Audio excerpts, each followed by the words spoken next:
Hey everyone, welcome to the Naughty Shaman podcast. I'm your host, Natalie Carlisle, and I can't wait to dive in to a world where the sacred meets the wild and keeps things totally real. In each episode, we are going to dive into what it truly means to live a radiant life that is unapologetically real. And if you're ready to get started, so am I.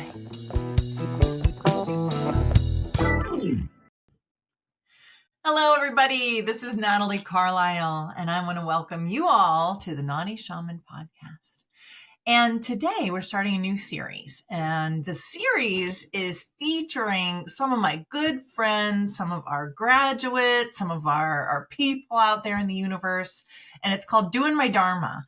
And we're really celebrating people who have, with courage and clarity and alignment in their soul, that are doing just some really cool stuff out there in the world. And so today we're celebrating Robin Attardi Zenczak, who by good fortune has been through Dharma school and is on the teaching staff with us. And it's just been such a pleasure to know you, Robin. You're like the most kick-ass person with so many natural gifts. And I'll never forget our first phone call. I don't know if you remember this, but I remember you called to ask about Dharma school or something. And I remember you talking about, and I see this and I have dreams, and then I see dead people and we talk all the time, and I read energy and I do extractions. What should I do? And I remember for the first time in Dharma school history, you skipped like the level 1, the Earth Keeper of Dharma school, and went right into the Star Keeper. Do I remember that right? Yes. Yep. Oh my gosh. As I recall, I ended up doing my own work through Dharma 1 anyway, because I had no idea what I was in for. I'm like, I'd already done my spiritual journey. I'm cool. And then I got there, I was like, what in the serious hell? Like, I have not done this work before. I made it. I'm here. Oh my gosh, I'm so glad you said that. Like, I feel like a lot of people come into Dharma school like, yeah, I've done my spiritual work, and then they're flabbergasted by how deep it can go. Mm-hmm. So how did all of this spiritual journey begin for you? Yeah. I mean, well, I had, since I was a kid, I saw dead people. One of my favorite stories I like to tell is I would fall asleep at night and I would hear, with my eyes closed, I could see these people around me. And I'd have the covers over my head and I'd be like, go away, go away, go away. I can't see you. I can't see you. And I'd literally hear there were 2 men and 3 women, and he'd look at the other woman and be like, she can hear us. She just said she couldn't hear us, so she can hear us. And there was this whole conversation going on. And I was just like, please, I just got to go to sleep. I just got to go to sleep. And the women were like, stop scaring her. And the men were like, we just want to talk to her. And I was like, I don't want to talk to you. Go away, go away, go away. And literally until I fell asleep. So that's one of my favorite stories. That's how it all began. My gosh, yeah. How old were you? I was 9, but the first time I encountered a dead person was Elvis. Nowhere to lie. And I was 3. I didn't know what Elvis looked like, but the babysitter came in to babysit us and decided they were going to have a seance after we had just walked out in a thunderstorm and I was soaking wet. And they're like, we're calling Elvis. And we have this candle flame. And I'm like, who's Elvis? Like, who's Elvis? What's Elvis? And all of a sudden I'm looking into the flame and I see a man's face. And I was like, oh, it's Elvis. And they screamed, the candle knocked over. We're lucky the house was still didn't burn down and everything. And I went running. I was scared. And my brother was like, that's BS. You didn't see Elvis. You don't even know what Elvis looks like. So they asked me, like, what did you see in the flame? And I told them. And apparently I described Elvis. So Elvis was in my house. And I met him when I was 3 years old. But I didn't even think about that until people really started asking me about my mediumship gift and when that started happening. So apparently it was when I was 3. But that first memory where I was like, I don't want this. I don't want this was I think I was 9. I was in 4th grade. Yeah. Oh my and gosh. my parents, my mom knew but didn't know, wouldn't admit it. She's like, it's just your imagination. And my grandmother would say, it's just your imagination, but don't let the dead people touch you. Death always comes to the left. She'd have these spurts of, and I was like, And again, I was young, so I was like, what is going on? And she had like saints everywhere in her house. But little did I know she was downstairs playing with the Ouija board with my great aunt and doing tarot with the actual like playing card decks. So if I had to say where did I get my gift from, it'd probably be my grandmother.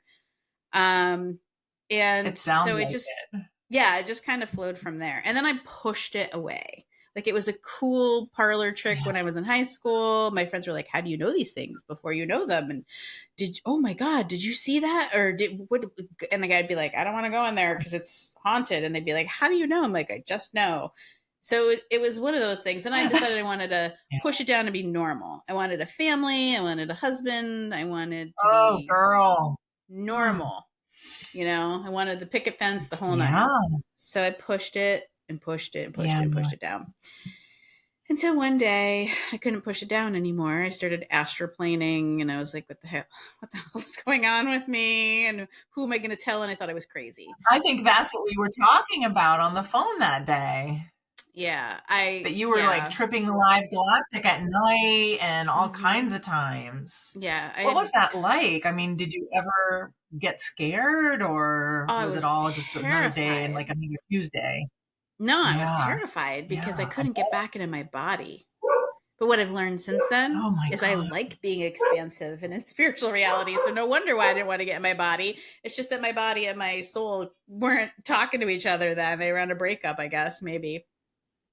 And then I went through my first spiritual 2x4 with my divorce. I went through. Do tell that. What's the spiritual 2x4? Well, when I saw a shaman at the time who spoke in fortune cookie, and I like couldn't stand it. And it was always just this little, but then not the knowledge, and then just this little, and then not the knowledge. And I was like, what the hell? And in seeing him, like a meme. And being in proximity, I think really brought my gifts out. But then I didn't know what to do, and I wasn't getting the training for it.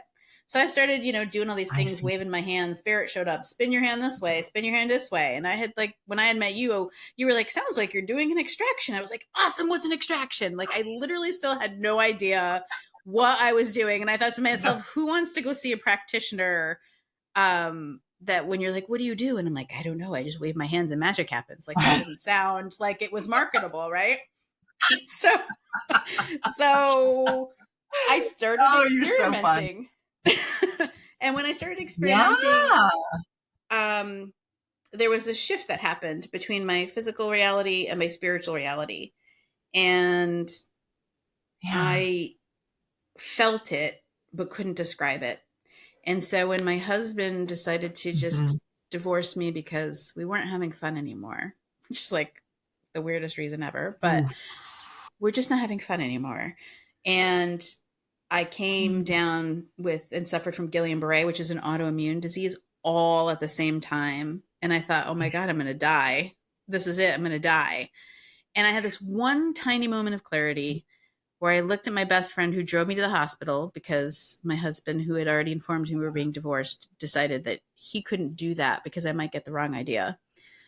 I looked at my friend and I said to her, please, first of all, I said to Spirit, let's do this. Like, I'm ready to rumble. And I didn't even know that I knew what that meant at the time, but I was like, it's do or die time. I'm either going to survive this and trust or I'm not. And I looked at my friend and I said, just please make sure that Nicholas knows that I love him every single day if I don't make it out of here. And I said, I just have to trust.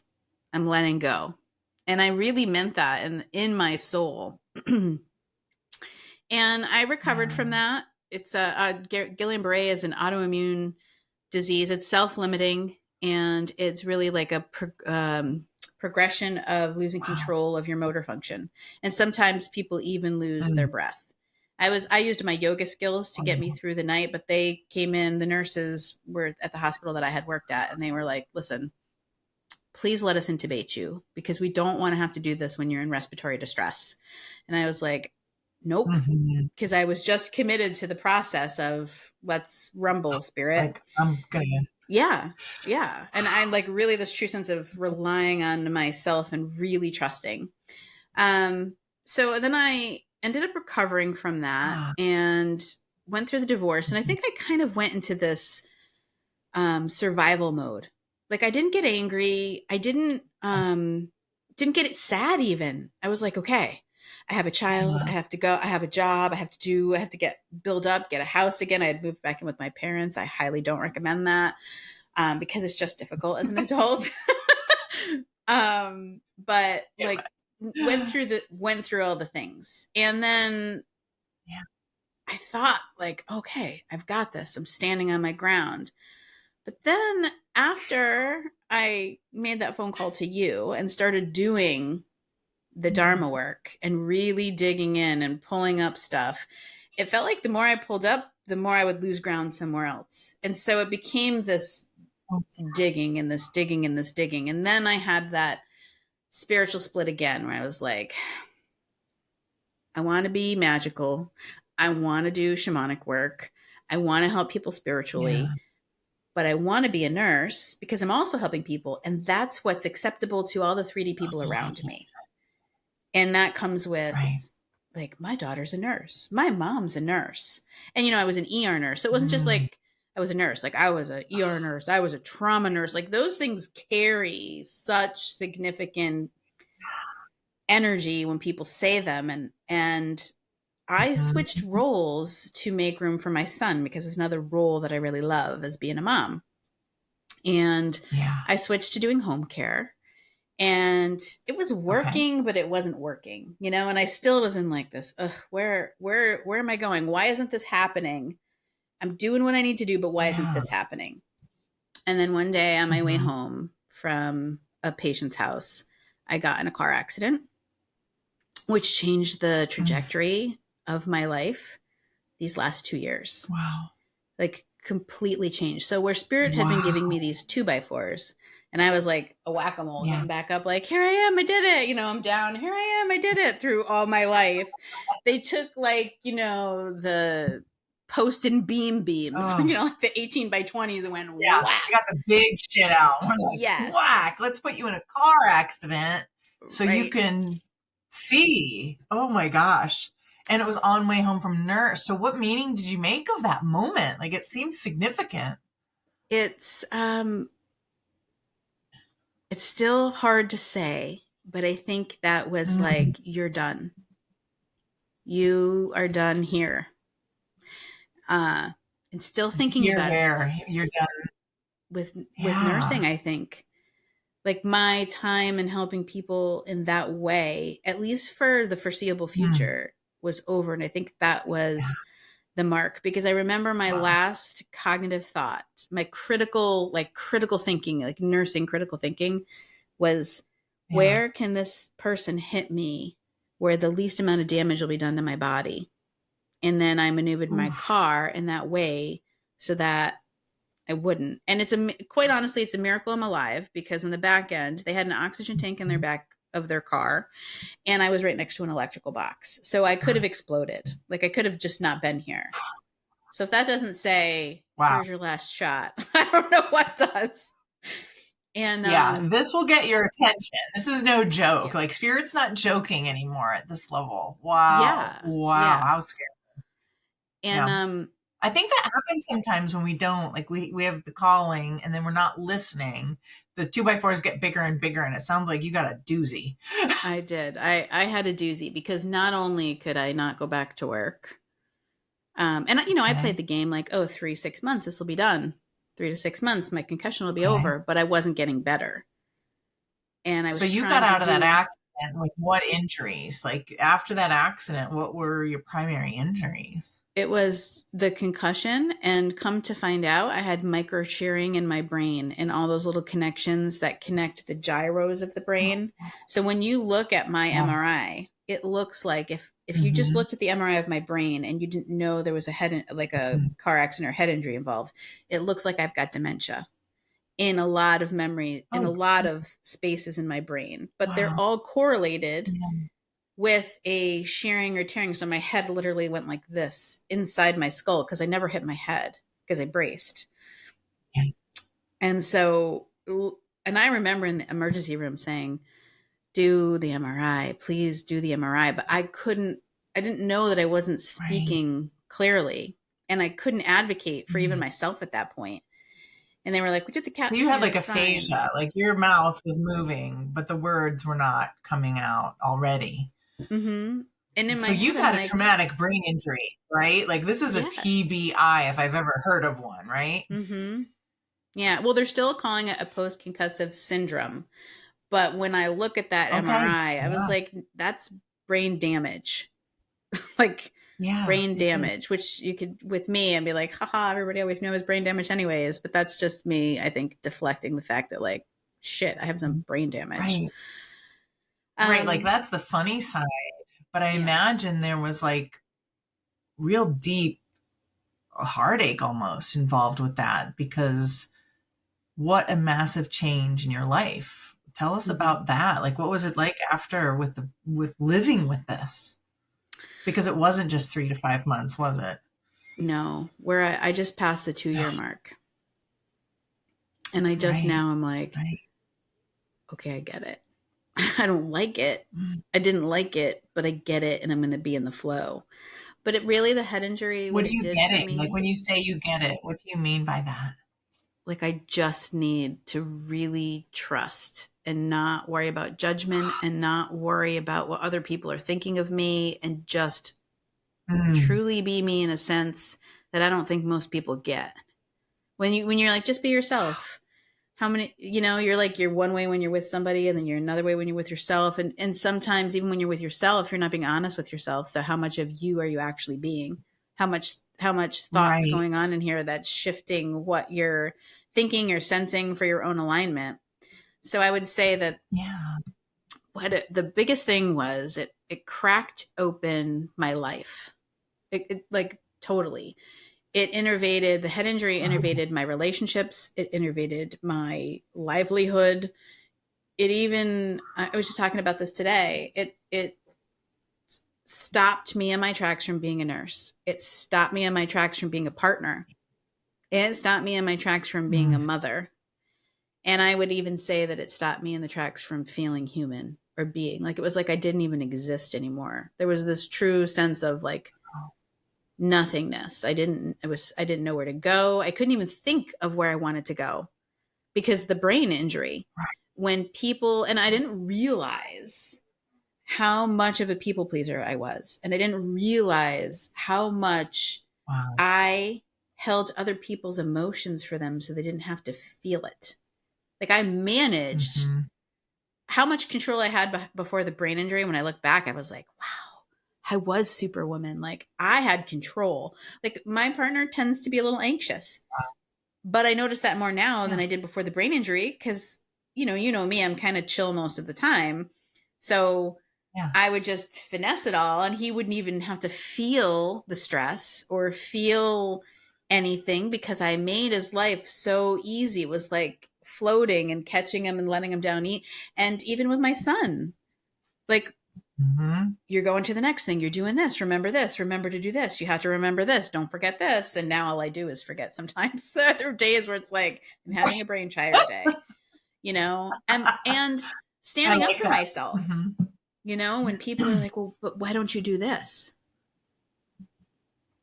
That, like I had one friend, I said to her, well, it doesn't look like I'm going to be able to go back to nursing for at least the foreseeable future. So I'm going to work with what I know. I'm going to do the mediumship. I'm going to do the shamanic stuff. I'm going to do the coaching. I'm going to do the stuff that still takes brain work, but it's not like somebody's life is on the line, literally, if I do it.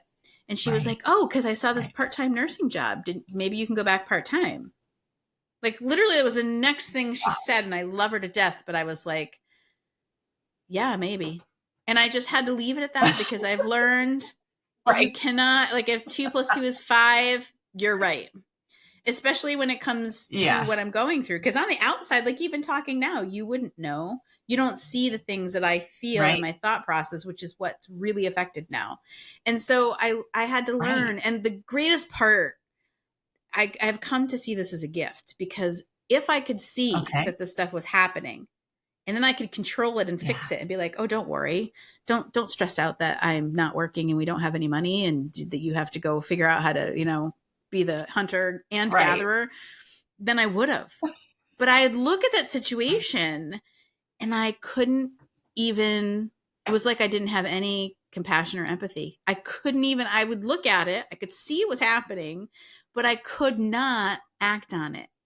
And I wanted to, and it was frustrating at first, but then I was like, And so I just went back to Dharma Rule 101, eat the popcorn. Like, I was like, this is just interesting. Eat the popcorn and watch it, what unfolds. Like, what's going to happen now? Is his head going to pop off? In every aspect. So when you hear somebody in Tribe mention something on Facebook about to just be, and I know what that feels like. To just be is to be still. Like, literally, I had no choice but to be still and be in the flow of things. And it was life changing. Like, talk about the ultimate transition in life. Like, you talk about transition as being one way and then being another way. Right. And I was one way, and now I'm completely different. I would argue that people. So what were you like before? Yeah. What were you like before, and what are you like now? How would you describe it? I was very logical. I was very heady. Everything had a place. There was a place for everything. I held myself to a high standard, so I would hold others to a high standard, which sometimes could strain relationships. I always did what I wanted to do and kept going if it didn't work. And I just kept, I was like on a hamster wheel.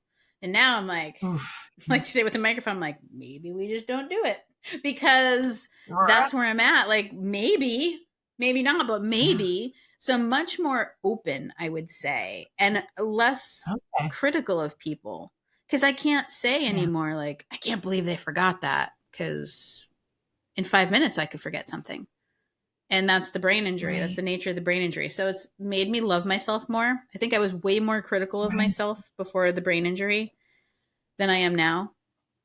And I have learned that other people have to do their own dharma. Like, I can't change anything for somebody. I don't have that much power. And how cute of that was me to think that I did have that much power prior. So I've really settled into this space.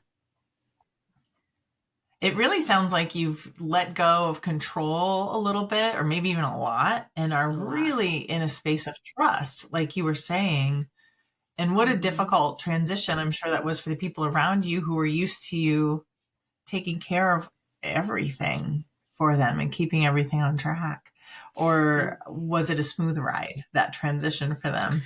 No, I remember, I always have these little funny stories, but these are actually real things. I remember seeing the first neurologist and she was like, you just have to not do as much laundry, and because you don't understand, your brain is thinking about these things. And I was like, listen. And at this point, I forgot that my partner was literally sitting right next to me. And I looked at the neurologist and I said, I'm a life coach. And I have said 100 times to people, like, if you weren't there to drive the ship, would it really sink? And I was like, but I'm telling you that my ship is sinking and everybody on it's running around like assholes looking for the life preservers. And she looked at me like with her eyes wide open. And then I realized that one of the assholes was sitting next to me. Not that he's an asshole, but I was like, ooh. And I was like, well, and then I just like, well, but and I just totally fluffed it off. But yeah, my ship sank. I was the Titanic. My life was the Titanic. I can imagine, because I think what people might not understand about a brain injury is that it's about energy. And so you have to do weird things, like in the middle of the day, like take a nap, rest, shut your eyes, turn off all inputs, right? Like, isn't that a part of it? At least that's what I understand about them. Yeah, there's actually but that's not like part of our culture. No, there's research now that they still do want you to exercise, like the fallacy about not exercising, as long as it's not going to injure your brain, they want you to do that. And I've done a lot of research about brain injury since then. I bet. In my feeble attempts to try to correct the situation, which I've stopped since correcting the situation. But in all of that, but there is this sense of like, today I feel tired. And do I feel tired because I'm depressed? Do I feel tired because I just am physically exhausted? Like, did I not get a good night's rest? Or am I exhausted because I've used my brain too much the day before? Like, those are the things I have to triage in my head now when I'm tired. And luckily for me, I haven't dealt with a lot of depression. You know, when people were like, well, maybe, I was like, there's no amount of medication that you're going to put me on that's going to make me feel any better about the fact that I can maybe never go back to my chosen career of 20 years. Like, there's no pill is going to make that better for me. And I was, you know, adamant about that. But you really have to, like, even sometimes now, like right now it's happening. I'm talking to you and I'm losing track of where I am. So I have to stop and pause, engage. So the brain injury has also helped me to pause where I wouldn't pause before. I could just keep going and keep going and keep going. It's caused better self-care for me because I have to do the pause. And I do. I take naps. I have to take naps during the day. If I'm really tired and my brain has been working, I have to take naps. I'm only supposed to do 10 hours of cognitive work a week. And that's supposed to be split between working a job and paying my bills and cleaning my house and, you know, rearing my child's calendar. Like, that's not a lot. So you have to really choose. 10 hours is a blink. Yeah. Wow. So you do. You have to take like what I love. You do. And I feel like there's a message in here for anyone, even if they don't have, for instance, a brain injury that they're working with, but there is almost like a counterculture movement around rest and not being on the grind anymore and not the hustle lifestyle. And, you know, I kind of love that trend, and still inside me, it's uncomfortable because I grew up when it was very much about the hustle. So I don't know, have your views changed, or if you could talk to any mainstreamers out there about what to take away from this, what would you say? I would say that you have to follow your inner alignment of what feels right for you. I mean, not everybody, I was a hustler. I'd like to still think I am, but you are. Not everybody is a hustler. You're on the hustle, gal. Not everybody is a hustler. But it's okay not to. Maybe not the grind, but you're on the hustle. Right. I'm on the disco hustle now. Doing that. Yeah, you're on the hustle, but you're not on the grind. Right. So I think that taking your time, and it's okay that your calendar's not booked. It's okay to take a moment to breathe and take a look at your week or take a look at your month and be like, whew, all right, I know I have to plan downtime. At least this is what I have to do now, and I highly recommend it. Like, okay, I have to do some downtime. What are the 3 big things I want to do this month, and plug those in? And then what are the have-dos that I have to do, and plug those in? And then not be so quick to fill up that space that's empty. Because, I mean, life is going to hit you in ways where it allows you to be more in the flow, because it allows more inserts. And then automatically you've got time in there to rest. Because, and honestly, I think it's bullshit now. Before I was like, I worked 36 hours plus as a nurse. I was on the PTO. I was super mom. I did all the shit before my kid ever came home. Then I was completely on when I was with him. And then I was a student because I went back to finish off my nursing and get the bachelor's because everybody said that I should. And, you know, and I was in a relationship, and I was going and burning the candles at both ends and wondering why I was tired and, you know, all this stuff. So now I honestly think that that's all bullshit. Like, I've smelt the bullshit in life and in society. And I think it's fear driven, because it's about, you're comparing yourself and you're judging yourself. And that's one of the beauties too of this brain injury is like, if I mess up a word, I don't apologize anymore. Before you would talk to me and I'd be like, oh, I'm sorry, I have a brain injury. And this is, you know, so I'm having a bad brain day today, or like, and sometimes I'll still say to my family, like, I'm having a bad brain day, just so they kind of know what they're working with. But I don't apologize in public anymore. Like, if you didn't understand what I said and what I said wasn't fluid, oh well. And, you know, and I just keep going because why? Yeah. And so it's caused me to judge people less. And I don't care about when people judge me because it's okay to make mistakes. Wow. It's okay to slow down, you know, and it's okay to be in a stressful situation and be able to step back and be like, this is all I can control here is how I'm perceiving it. Not even about, you're not even trying to control the stressful situation at that point because it is what it is. It's life coming at you, right? And people, when you hear, when you say life's coming at me, some people connotate that like put up your dukes. And some people just think of it as like a roller coaster, but it's how you perceive that. So that's when my choice was taken away, when I didn't know who Robin was anymore, and I couldn't be a mom, and I couldn't drive, and I couldn't be a partner, and I couldn't be a nurse. My choice became how I was going to view everything. That was the only choice that I had. Other than that, I had to sit still and wait for spirit to tell me to move in this direction or move in that direction. And surprisingly, when I truly trusted spirit, is when movement started happening. And it wasn't until that point. It wasn't until I was like, all right, fuck it. Oh, can I swear? I'm sorry. But like, I can't. Naughty Shaman. So yeah, you can fucking swear if you have to. Okay. But so I was like, you know, fuck it. Nursing is nowhere near my future right now. It's been at the 2-year mark, and fuck it. I'm just, you know, I'm going to let my partner do stuff. And if he messes it up, maybe it was his first time and whatever, even though I've done it 100 times. When then I sat down. Right. Like load the dishwasher. Like if he doesn't do that correctly, you're letting go. Right. Yeah. I That's mean, not like, easy. Oh no, not at all. Especially when you came from something that was so controlled and like, I've got this. Step aside, hold my beer, hold my coffee, whatever you want to hold. Like, I've got this. Step aside, you're not needed, right? But what I didn't realize was with everybody. So now it's like, all right, I'm going to step aside and I'm going to eat the popcorn and I'm going to make the choice to just trust. And when I said, okay, I get it. Like, I'm not going anywhere. I'm not becoming a nurse. And clearly my kid is now, I see very clearly he does not need me like he used to need me. And I still have a house and I still have things I have to take care of. Show me how to take care of it.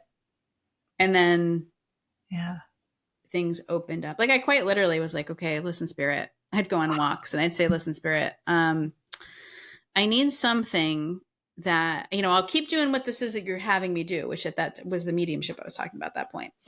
I was like, but I need something that's going to be constant, you know, a little something. Because I was making this much, now I'm making this much. And something, let's start with just something that's constant that I could do that doesn't take more than 10 hours a week.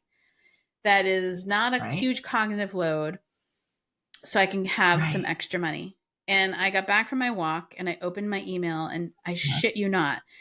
The landlord of where my office is sent out an email to all the professional psychologists and counselors in the building, including me. And I have no idea how I got that email because I sublet from one of his people. And it was titled Extra Cash. And I was like, you got to be kidding me. Whoa. So I clicked on it and it's consistent money where I go and I clean an office twice a month. And it's consistent money. Happened. And so I grabbed onto that. And then I was like, okay, spirit. So now if you want me to like do this, you gotta show me, you know, where to go. Like what should I do? And I was sitting in my kitchen with a friend and I just shut down my mediumship website. And I just was like, nope, not doing this anymore. And we're sitting there and she's a little magical too, a lot magical. And I said to her, hey, have you ever thought about having like mediumship galleries at your place to like kind of boost events? And she was like, no, that's funny you said that though. And in my head, my guides were like, tell her you're a medium, tell her you're a medium, tell her you're a medium. And I'm like, no.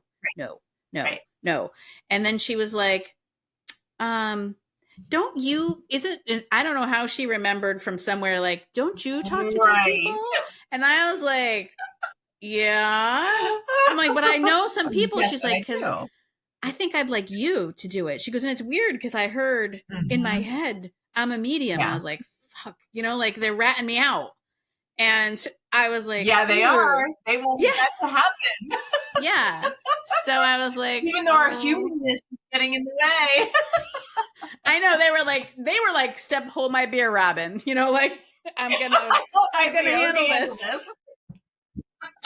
So so then that's when it started, and I was like, because when you're doing mediumship, it's like throwing spaghetti on the wall and hoping it sticks from a human standpoint. From a spiritual standpoint, I know that I'm getting these messages, but from when you can't get past your human self, you're like, oh shit, now I'm standing in front, instead of one person, I'm standing in front of like 7 people, and I'm just gonna like hope it, and I remember distinctly, and means something to them. Yeah. Yes. And the first night that I did it, a couple of messages came in and it didn't stick, and I closed my eyes. And it's funny because there's a picture of me with my eyes closed and it looks like I'm in concentration, but what was actually happening behind the scenes was I closed my eyes and this old version of me said, you need to apologize, tell everybody to go home and walk off stage and apologize and say you can't do this and you don't know what happened. And then it was either the new part of me or my guide or whoever, but the voice was distinct and said, or you can take one more message and see what happens. And I made the choice to take the one more message. And then it exploded. Like everybody was getting a reading. And when I saw how people were connecting and how they were feeling after the reading, like their grief that is now love again, instead of the love being grief. When I saw the impact that I had on people's souls and I saw that I could still help, I was like, oh, maybe there's something to this. And then that's when I was able to lean into it. And then it's kind of taken off from there. Wow.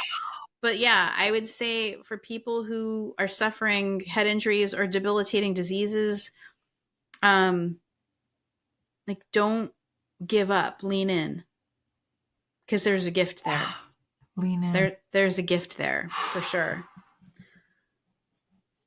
You gave me goosebumps. Because I could have easily given up. Your courage in that moment. Oh, you could have so easily. And I think about how many times I've heard that voice in my own head of just apologize and get out of here gracefully or whatever. And I mean, the courage that you had to say, no, I'm going to do one more. Because I think all of us can relate to that moment. And you chose, with such courage, and it worked out so well. I mean, I do think, you ever heard that phrase, like the universe rewards courage?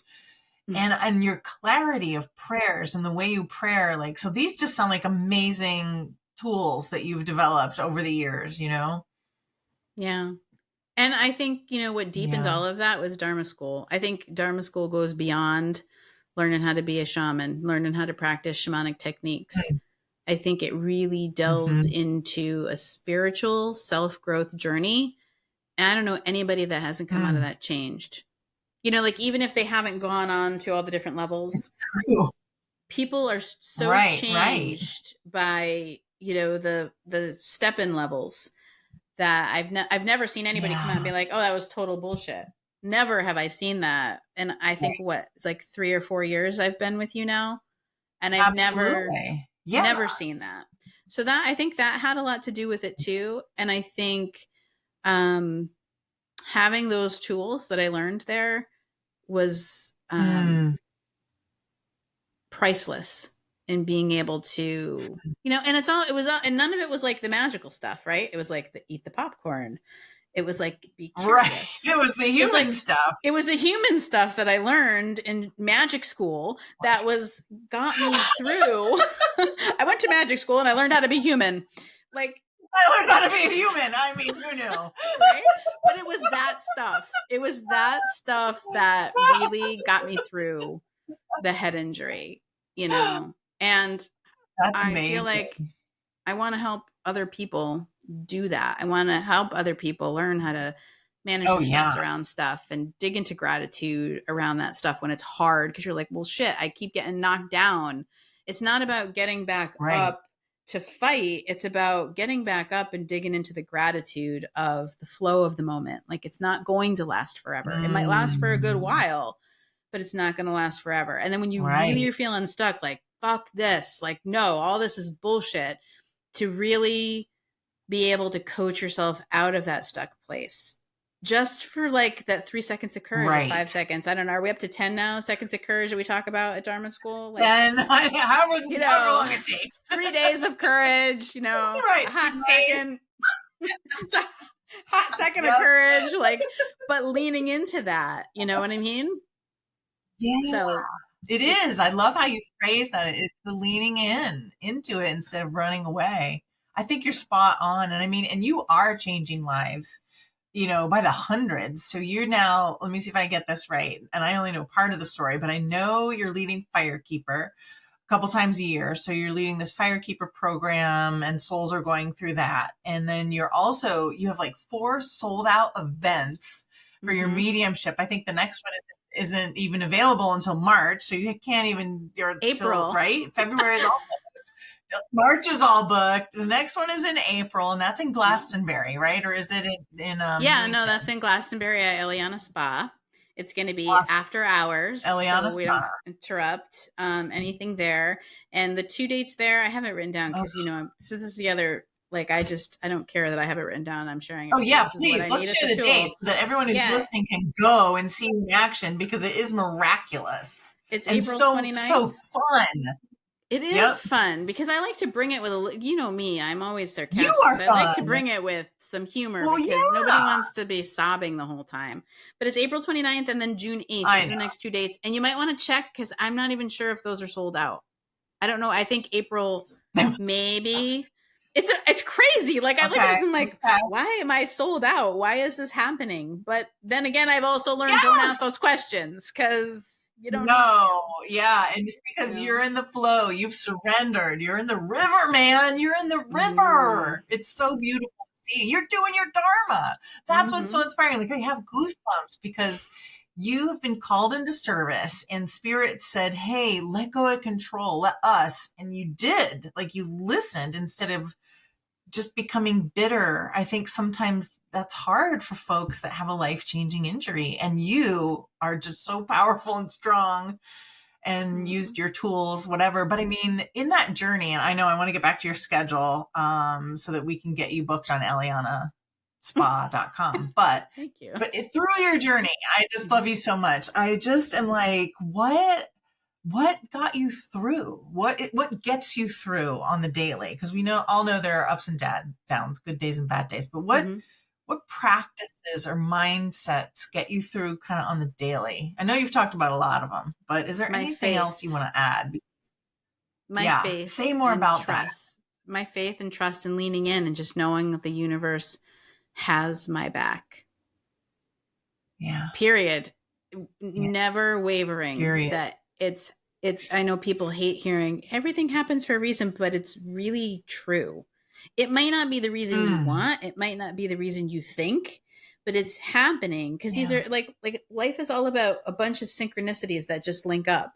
So it's not necessarily happening to you. It's happening for you. All these synchronicities are happening. So you just need to trust. And my faith, I mean, even Dean, my partner, says the same thing. He's like, I've never seen anybody who's had the amount of faith and trust in the universe and in God and whatever that you do. He goes, and it pisses me off because I'm like, this is bullshit. He goes, but then it works out. He's like, and I have no explanation. And I was like, but that's honestly, that's what gets me through that. And knowing how to do my stress management, pulling from gratitude. I have a tremendous gratitude practice because of the trust. I think they kind of go hand in hand. You learn how to trust as you cultivate your gratitude. And then support. I can't not say that I've had support from some very pivotal people. And you're one of those people. Yeah. I could sit here and it could be like the Grammys and I could name people, but I have my whole support system changed. All my friends that I had before my head injury, I don't think they even know who I am anymore. I don't even think they know really truly who I am anymore. I have a whole new set of support and friends, and it's the right support. And it's a back and forth. It's not just a one-way thing, which is beautiful. So yeah, I mean, the head injuries sucked, really sucked. It was like a bitch to get through. But on the back end, when I can look back and see the gifts, you know, of the new supportive friends and, you know, colleagues I have around me, and the new way of being that's caused change in the world, not just change for me, but change for other people. I would do it. I can't believe I'm going to say this, but I would do it again. Minus all that other shit. If they could have just been like, look, this is where you're going to land. You know, maybe we could do it that way. Hopefully I'll never have to do it again, because maybe this is my final let's up the head and go into. So I think that's my faith and my gratitude practices are really what got me through. 100%. I love that. Well, where else can people find you? Because, I mean, Robin is one of the best trackers in spiritual reality. Obviously, she's been born with this gift, but then she also did training and is now like superstar level. But you do private shamanic healings, you do coaching privately, you do group coachings, you do stress management workshops, even for in the organizational setting. So you can get a whole team together and do a stress management or wellness workshop for them. Yeah. So what else? What else is on your docket, and how can people find you? Because I know you've got a lot coming up.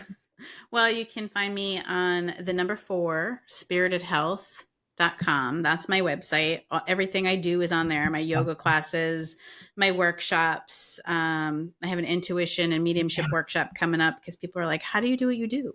And I was like, how do you get the gift, right? I'll tell you. Yeah, you can develop it. It's not like you're born with it only. Yeah, you can develop it. Yeah. I mean, we all like have it in there. Exactly. We can all run, and some are more naturally gifted running because they have the athletic, but they can still run. Like, I could still run, but you're not going to see me in the Olympics, right? So, but you could still learn to a level where it's useful for you. Like, it's useful for me to run because it helps me maintain my health, but I'm not going to be in the Olympics. Right. I can connect with spirit like nobody's business, but maybe somebody else wants to connect with spirit because they just want to feel their family members around them and know that they're not gone. And that's enough. You know, it's not like you have to learn these things and then take it on the road. So we all have these are all skills that we all have, and we have to tap into. And so that's, I'm going to start teaching people how to tap into that so that they can use that, at least for the very least, for themselves. And hey, if they want to take it on the road, we'll start a girl band and just go. But yeah, so I love it. I want to be a groupie for that. I love that. Absolutely. And then the other thing I am super passionate about is my stress management workshop. It's called Manage Your Stress Before It Manages You. It's a holistic approach to stress management. It has some shamanic techniques in there.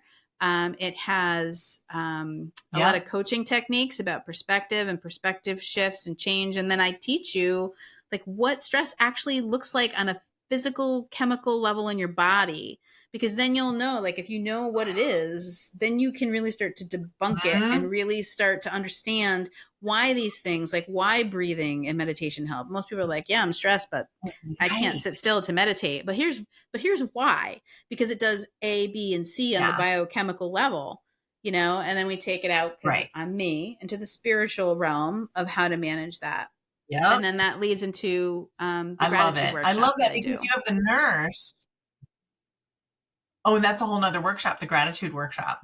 Yeah, there's like 3 pieces. The gratitude workshop is a separate workshop, but you leave the stress management workshop set up to easily flow into that gratitude. But they can be taught as standalone, or they can be taught together. And right now I'm just kind of putting them in small snippets for people because it's a lot and I want it to be helpful and useful for people. So that's right now it's being presented like that. Yeah. But yeah, well, and I don't know. I can be the nurse still. Like I haven't lost that. I can still be the nurse and I can still be spiritual. And that's the best feeling of all. Yeah. I think that's one of the things that just makes working with you incredibly valuable and unique is that you have a depth in both areas. And I just think that makes you so awesome. Plus your humor. Oh my God. I just can't get enough of it. So yeah, everybody go see Robin at forspiritedhealth.com. But, I was thinking, I got to wax philosophical here for a moment while we're wrapping it up. But I was thinking about all the workshops that you're doing about gratitude and relax, stress, all these things, plus the mediumship and just developing your own spiritual resources inside to deal with your life.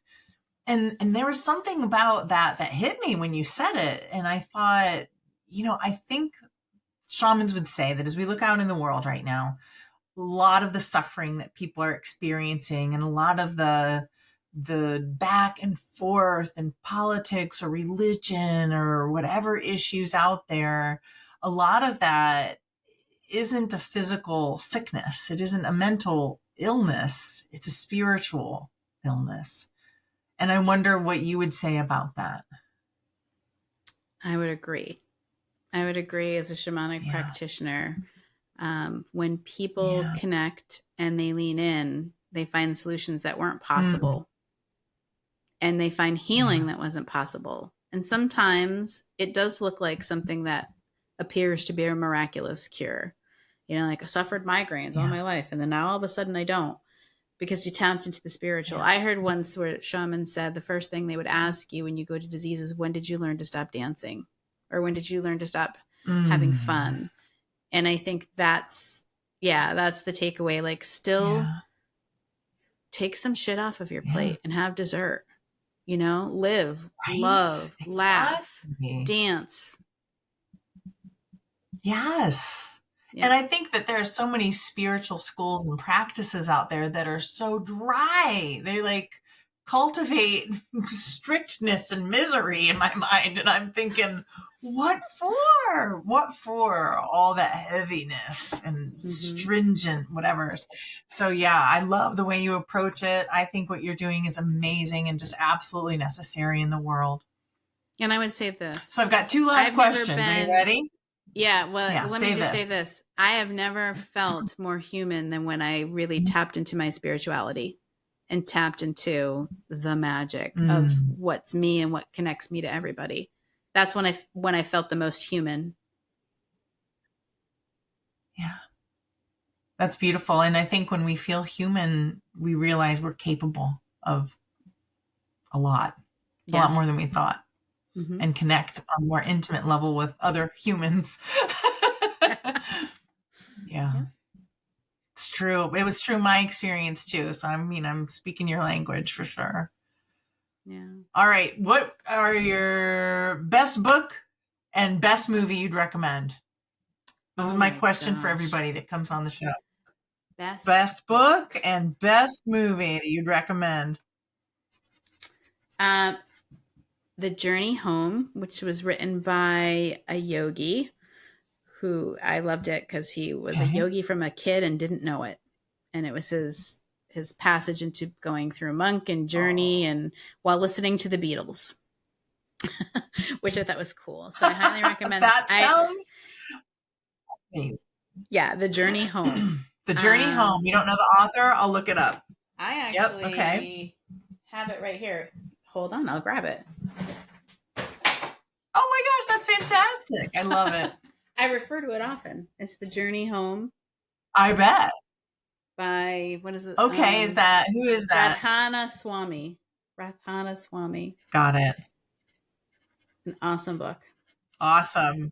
And it's really about his transitions and journeys. Best movie. I actually have two. One is The Cabin for the usual spiritual stuff of it. And the other one is The Notebook. And here's why. Not because it's a great chick flick.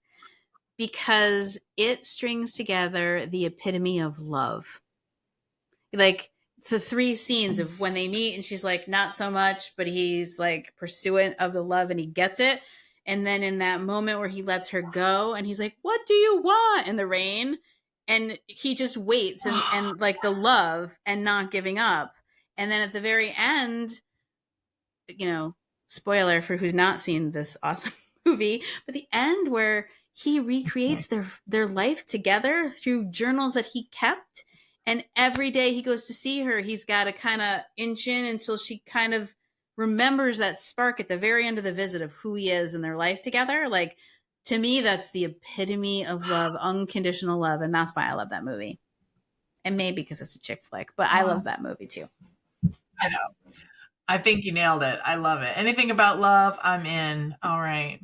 Well, it has been so awesome to hang out with you as always. Thank you so much for making time to be here. And is there anything else that you want to say that if you could tell anybody, you just want them to know before we hang it up today? Just trust, have faith, and just love. Because that's what life is about. When all the other bullshit falls away. Can I get it? Amen. That's what we're left with. Say that one more time. When all the other bullshit falls away, that's what we're left with. Faith, trust, and love. Yeah. Yep. Well said, my friend. Thanks for having me, Natalie. Well, it's such a pleasure. And thank you, everybody who's listening. You know, we really appreciate it. It means a lot to us when you tune into the Naughty Shaman podcast. And if you have overcome some great obstacles in your life, we'd love to hear your story down below. Those are always so fun to read in the comments. And, you know, you've got kindred spirits here. So check us out. If you're watching on YouTube, leave comments there. If you're listening to us on Spotify, you can always find us at naughtyshaman.com. So anyway, this is Natalie Carlisle and Robin Attardi Zenczak signing off from the Naughty Shaman podcast, where we like to keep the sacred a little bit wild and totally real. Peace. I love you, Robin. I love you too.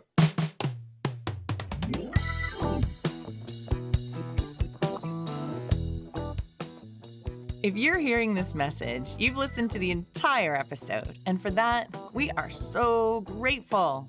Please reach out to us. Let us know what topics you'd like to see covered in our future episodes. Get in touch in the comments because we love to hear from you. And you can reach us on social media.